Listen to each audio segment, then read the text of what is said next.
이거 기사 하나? 이건 좀 웃겨서 하는 건데.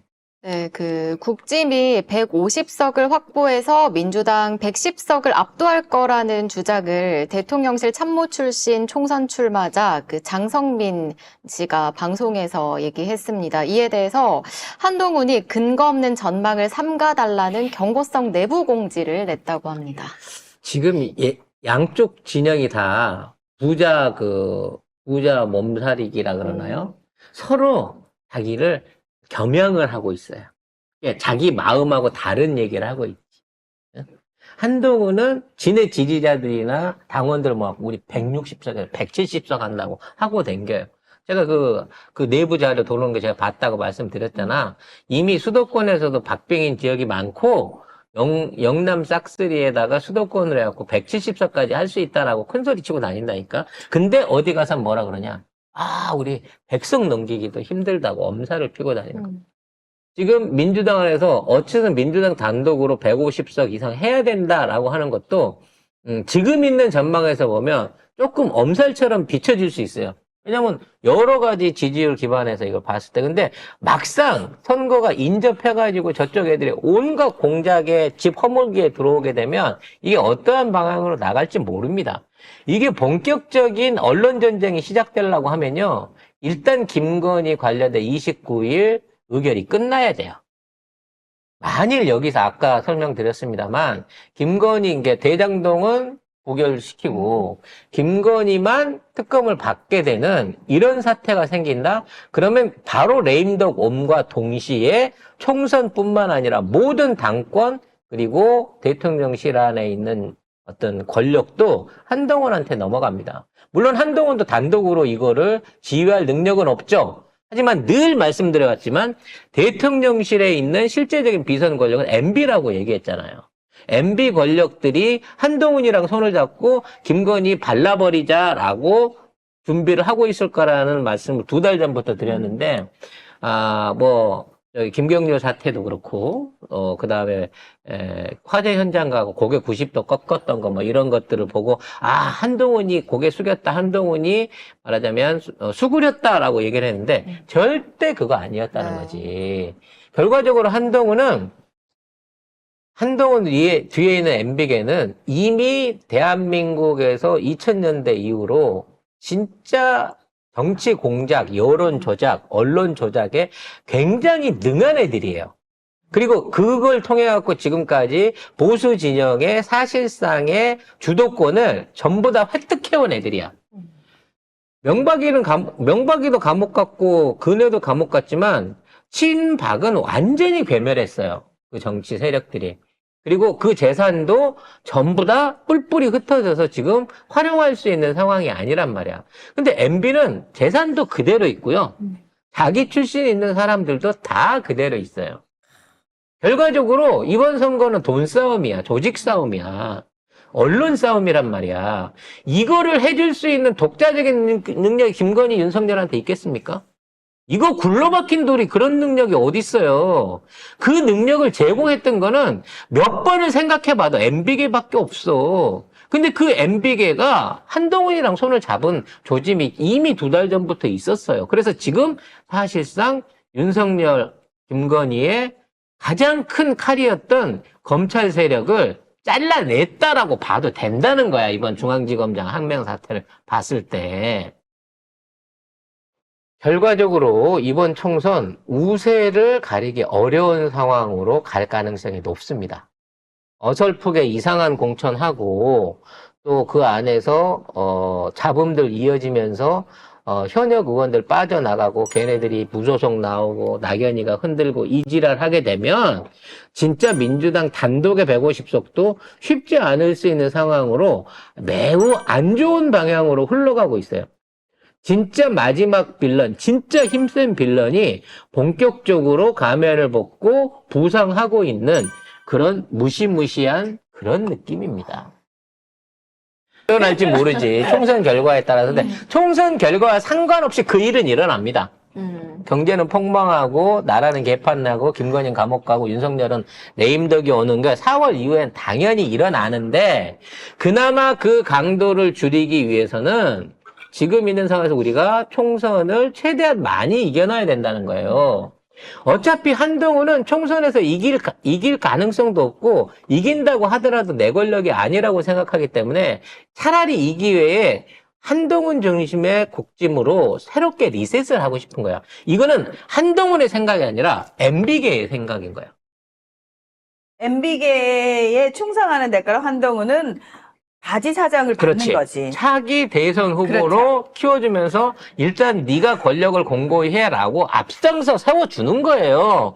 하지만 한동훈 앞에 세우는 목적은 윤석열, 김건희한테 편중돼 있는 권력을 뺏어오기 위한 겁니다. 그렇죠. 그리고 나서 그 권력이 없어지고 난 자리를 MB계가 차지하면 한동훈 또 가봐요. 당연한 거죠. 어. 에이, 근데 한동훈이 설마 그걸 모를까?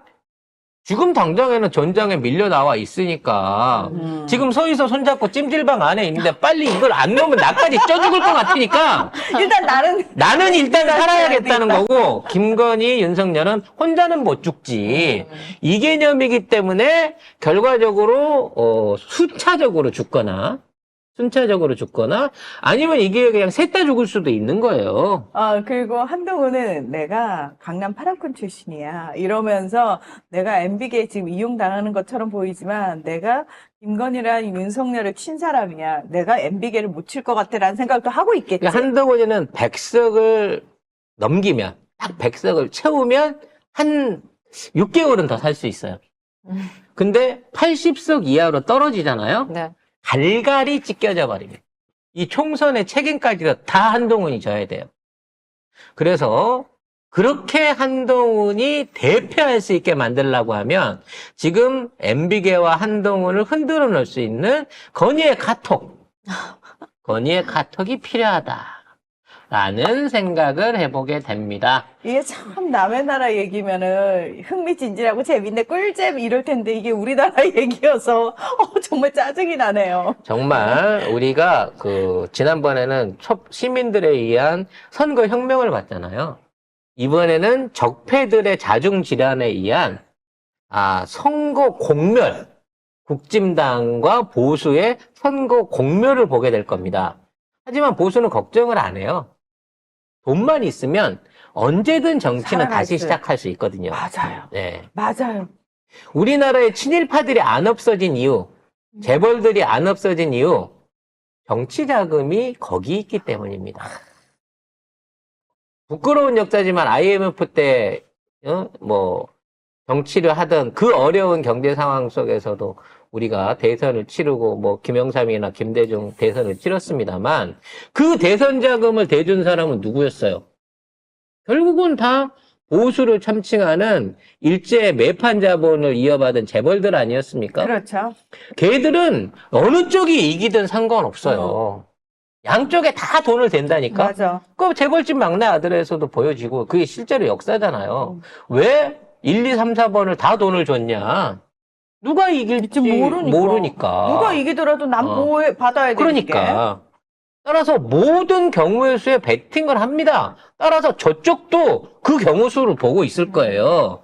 다만 어찌됐거나 이재명은 껄끄러워. 지금 있는 애들이 벌어먹고 살기에 껄끄러워. 하지만 이재명이 대세다라고 인정이 되는 순간에 걔들은 바짝 엎드립니다. 요만큼 양보할 테니까 여기까지만 우리만 합시다. 건드리지 말아달라. 여기. 그러니까 마지노선 우리도 양보 안 하겠다는 건 아닌데 이런 식으로 이제 딜을 쳐겠죠. 계속해서 딜을 칠 겁니다. 그렇죠. 또 마찬가지로 우리가 진짜로 재벌 개혁한다고 재벌을 죽여버리면 우리 경제의 근간이 무너지기 때문에 그렇게까지 할 수 없거든요. 최소한의 기본적인 사회적 도리를 하는 선에서 또 합의를 해나가게 됩니다. 근데 그게 변절이라든지 협치의 차원이 아니고 이제는 우리 민주진영의 민주시민들도 이걸 정치라고 생각을 하면서 그렇죠. 그러면 우리가 어떻게 더 장기 집권을 할 수 있을 것인지 기성에 박혀있는 그 적폐들과 어느 선까지 어떤 식으로 딜을 해 나갈 건지에 대해서도 우리는 고민을 해야 된다는 거예요. 야, 싹 다 쳐버려. 다 죽여버려. 이거는 불가능하다는 걸 빨리 받아들이고 현명하게 딜을 하는 방법에 대해서도 우리는 고민을 해야 된다는 거예요. 그래서 대한민국에 그런 딜을 한 정치인은 그동안 수없이 많았지만 딜을 한 몫이 문제였어요. 그렇죠. 즉 뭐 촛불 혁명이 됐든 IMF 이후에 국민이 고통 공감을 듣든 어찌 됐건 간에 국민들이 국난을 극복해냈을 때 그 과실이 국민한테 왔냐 기득권한테 더 많이 돌아갔냐를 생각해 보면 언제나 늘 기득권한테 더 돌아갔던 게 역사라는 거죠. 최소한 이거를 반띵이라도 해줄 수 있는 최초의 정치인이 이재명이 될 거라는 겁니다. 대장동 같은 100% 시민을 위해서 모든 이득금을 다 환수할 수는 없어요. 그럼 누가 공사를 하겠어? 그러니까 이거잖아요.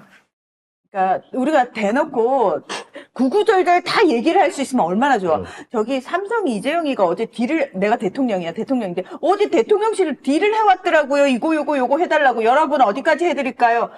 이걸 국민한테 일일이 물어보면서 할 수 있는 상황이 아니잖아요. 또 딜을 했다는 자체로도 말이 안 되는 거기도 하고. 그렇죠. 그러니까 이거를 사실은 이쪽에서 끊임없이 들어오는 이 딜과 공작들에 맞서가지고 어떻게 하면 시민의 몫을, 어떻게 하면 국민의 몫을 더 많이 확보해낼 것이냐를 고민하는 자리가 결국은 정권을 잡은 사람들의 자리란 말이에요. 일방적으로 그들과 짬짬이를 해가지고 짝짝꿍 해가지고 야 우리끼리 다 잊혀먹자 국민은 뭔 국민 이런 애들이 지금 정권을 잡고 있는 애들이고 그나마 민주 정권들은 그래도 국민 몫을 어떻게든 챙기려고 노력했던 사람들이 민주 정권 사람들이고 그래서 이재명 대표가 일개 성남시장에 있었을 때 그 청와대부터 시작해서 막강한 권력들과 로비에도 불구하고 대장동에서 수익을 단군 일에 최대로 끌어냈던 점이나 단신으로 시작해서 77% 민주당 당대표가 되고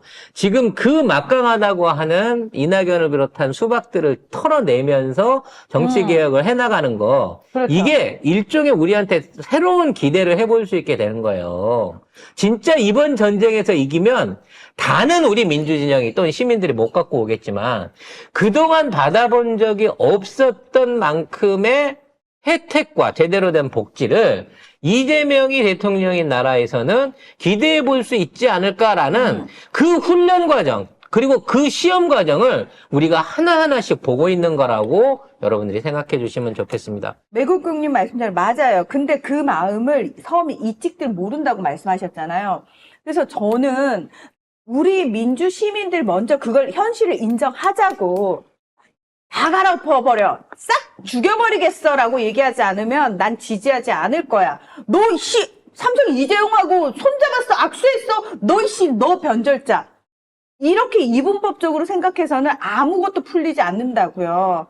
대통령이 되면은 설사 적이라 할지라도 손을 잡아야 되고, 그러니까 손 잡는 모습을 보여야 되고, 그 사람이 얘기를 하려면은 얼굴을 맞대야 된다고요. 근데 같이 한 프레임 안에 들어갔던 이유만으로 저 새끼 저거 결국은 수박왕이었네. 이건 말이 안 된다는 겁니다. 이재명 성남시장이 모란시장이라든지 그 계곡에 있는 그 상가 철거 이거 할 때 어떤 현장에서도 한 번도 대화를 거절하거나 그렇죠. 억눌러 본 적이 없다는 거예요. 어느 누구하고도. 그러면서도 원칙을 지킴으로써 본인이 얻으려고 했던 것들을 다 얻어냈던 분이기 때문에 지금에 있는 혼란도 반드시 극복할 수 있다. 민주당은 해낼 수 있다라는 믿음으로 우리는 이재명 대표와 최고위를 믿어주고 지금 유일하게 해결 못하고 있는 암덩어리 고민정을 우리 시민들의 힘으로 한번 정리를 해보는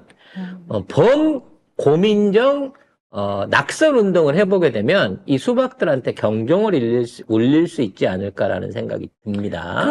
이제 그런 많은 분들이 아니 근데 수박들은 왜 저렇게까지 하나요? 라고 얘기를 하는데 저들 입장에서 생각을 해보자고요. 그러니까 누가 정권을 잡든 우리의 기득권을 최대로 보장해 줄 수 있는 쪽을 위해서 우리는 이쪽 저쪽 돈을 다 주고 우리 장학생들 다 키웠어요.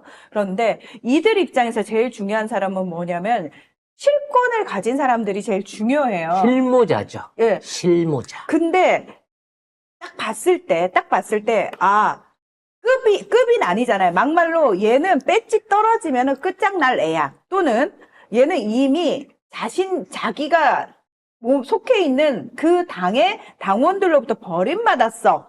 라는 판단이 선 수박들에 대해서는 얘들이 뭘 요구하냐면, 여기 네 힘으로 끝까지 한번 살아남아 봐야지. 라고 던진다는 거예요. 보호해주지 않는 거예요. 그러면 수박들 입장에서는 죽기 살기로 어떻게든 다시 이쪽에서 나한테 배팅을 하게끔 만들어야 되는 거예요. 나는 지금 이런 상황을 보니까 우리 민주시민들이 이 모든 그림을 다 같이 볼 수 있다면 다 보일 것 같은데? 결론은 예전하고 달리 밖에 나가서 분탕질을 칠 수 있는 스페이스가 별로 없기 때문에 결과적으로 지금 있는 고민정이라든지 서론이라든지 개기고 있는 그 수박들은 정치 생명을 스스로 그렇죠. 정리하고 있다라고 이해하시면 될 것 같습니다. 자,